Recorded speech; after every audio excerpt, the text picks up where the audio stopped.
Hello friends, this is Mohammed Shakil here from How Engineers Do It, and welcome to the series Practice with Me Sessions, SolidWorks Beginners.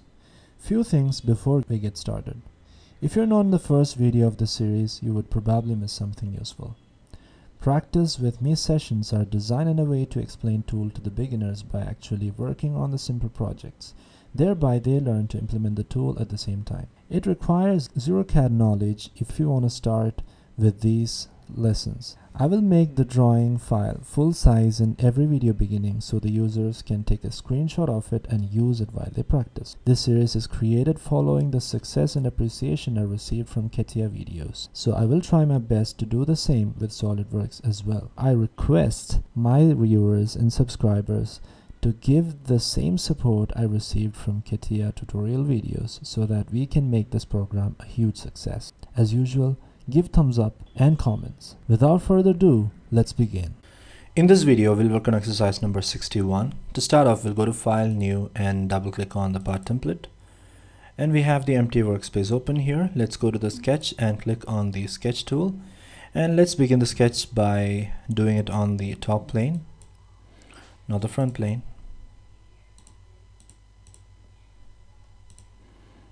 On the top plane.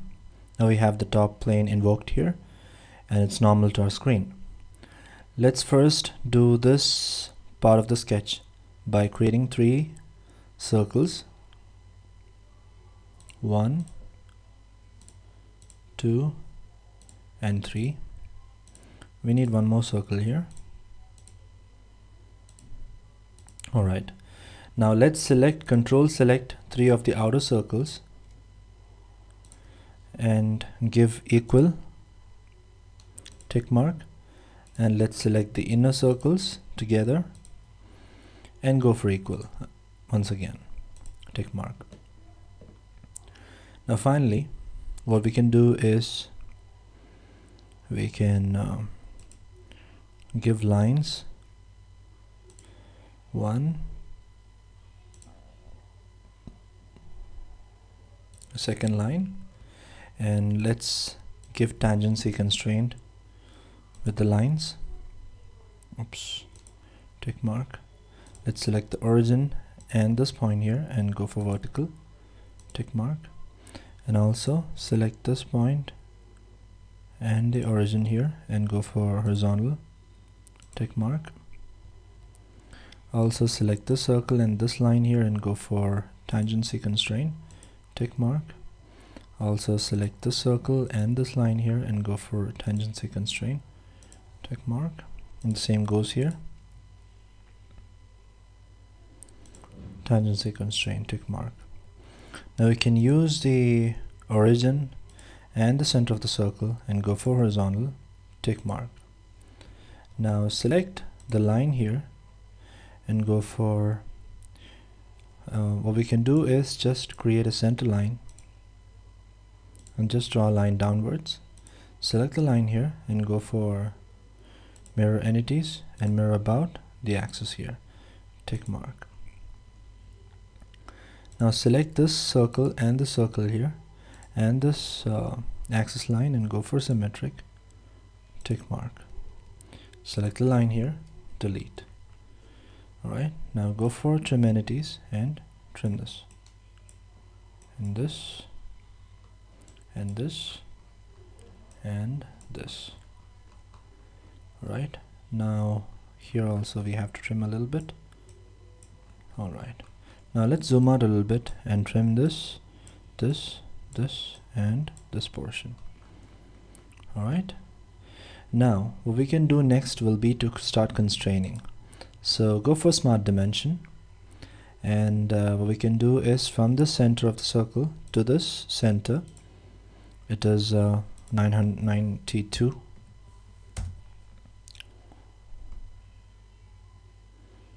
Alright, and from the center of this circle to this vertical height is 64, so you can give 64.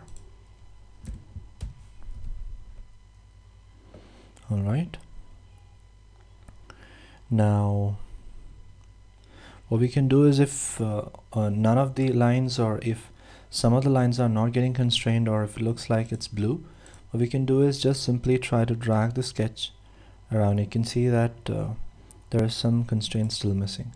So we can infer from here is that you have to constrain the outer and inner circles, right? So this will be radius 18, so diameter will be 36, and the same goes on all the places as we have given the equal constraint, and this will be of diameter 18, right? So diameter 18, that's good. So this will be of radius 18, right? Radius 18. All right, good.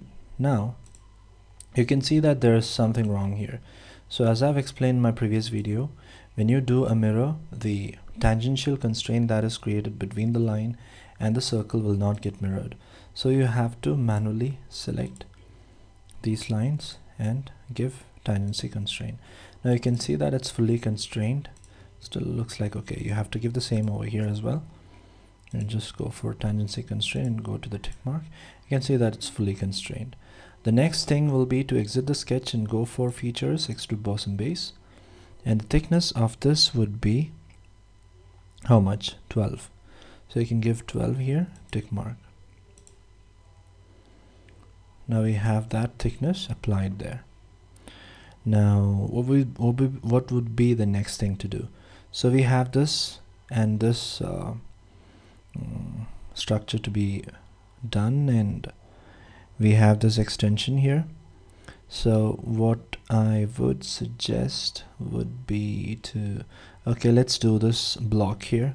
So to do that, again, I'll select the bottom face and go for the sketch, and just press Ctrl 8 to flip it, and I'll simply create a rectangle here, and also I'll just use a center line to draw a line vertical, and select this line, select this line and this line and the center line, and go for symmetric, tick mark. And also, okay, so what is the length from here to here?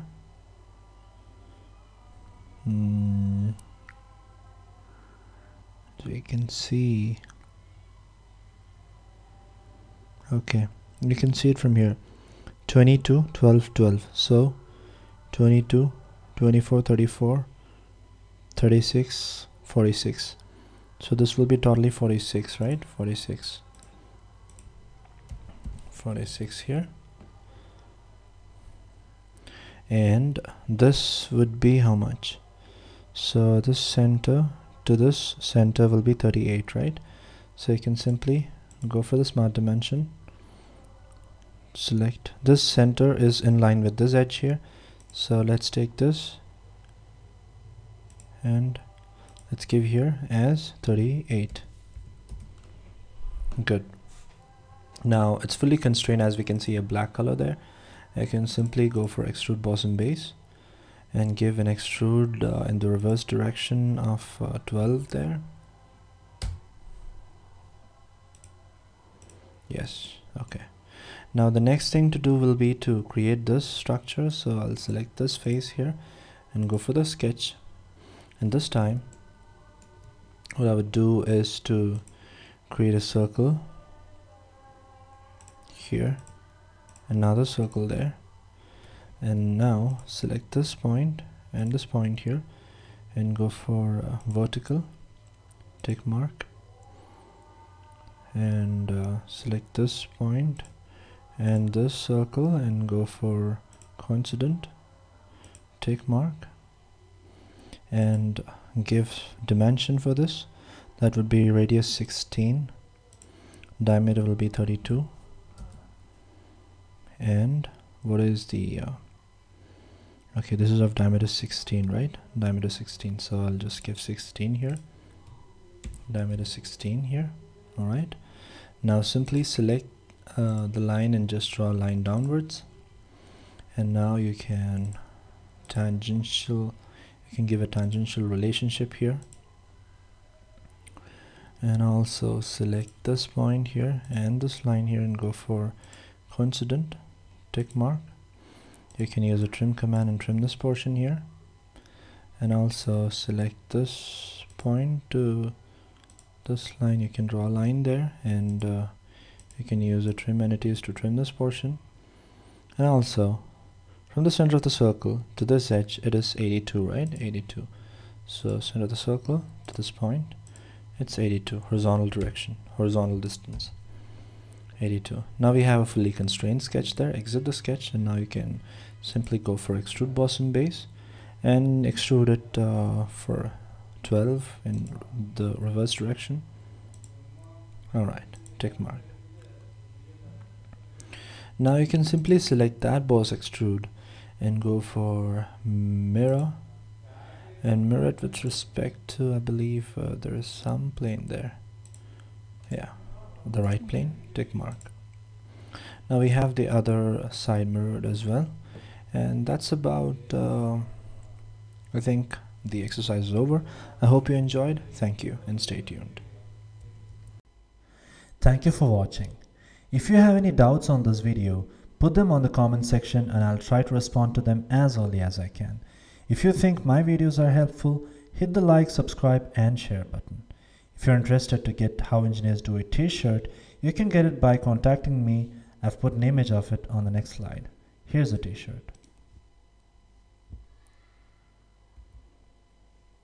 If you've got any CAD related requirements, don't hesitate to contact me anytime. I'm always looking forward to work with you.